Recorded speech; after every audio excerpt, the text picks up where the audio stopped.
Good morning. Today we're going to show you how I transplanted another marigold and a tomato seedling.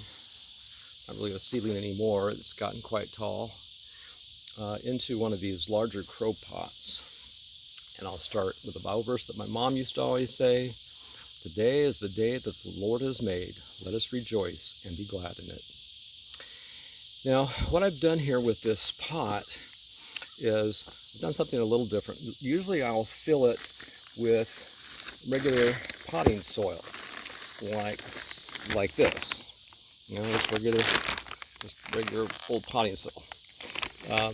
Today I decided, because I'm running a little low on my different kinds of things I plant with, and so today I've used this, which you can see is garden soil.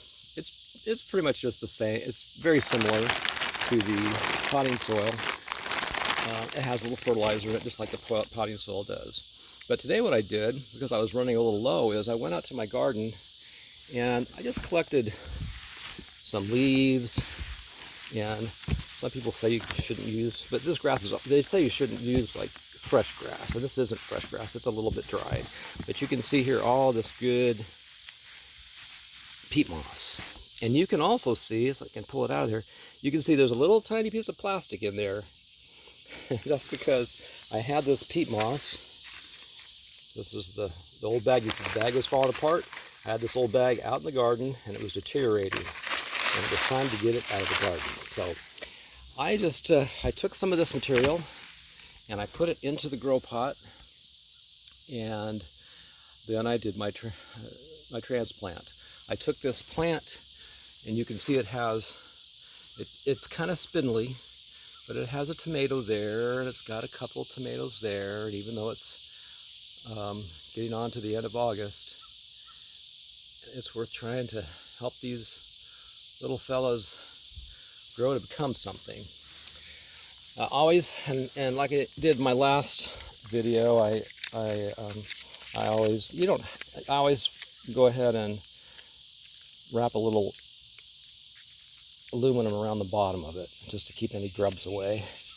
Now, I don't think grubs are going to bother this plant, because I just planted this in this nice grow pot that I showed you that has handles, one on each side. It's a little heavy, but you can move these around your garden. Those plants right there, I've moved those around, and they didn't seem to harm them at all. You just have to sometimes untie a rope or untie some string or something just to adjust the plant, its location. Okay, so the other thing I did was, here's my 10-gallon grow pot, and it's got, as you can see, it's got some marigolds in it as well.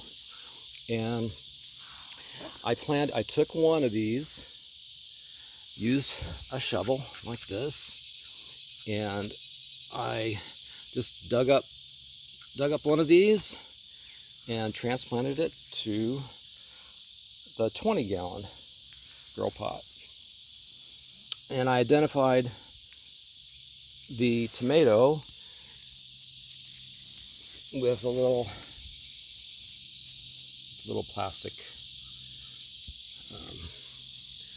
tomato identifier. I don't know what else you want to call it, but you can see this is a 2023 Better Boy tomato plant, and I've got it staked with bamboo, and I will do a video on staking here one of these days, but not today. Today is just going to be short and sweet. So that's pretty much all I wanted to show you. I'm trying to think of it. Oh, I will also take a little bit of this the potting soil in the blue over there. I'll take some of that because it seems to have more fertilizer in it, and I'll throw that in there. And you don't want to forget to water it either, of course. That's very important. So I'll get my water bucket right there, and I just put some water in there, and I try to get all the way around the entire grow bag. And that's my video for today. I hope you have a great day. You can hear the sights and sounds of the cicadas up in the trees, and it's a beautiful day in the woods. I hope you have a wonderful day.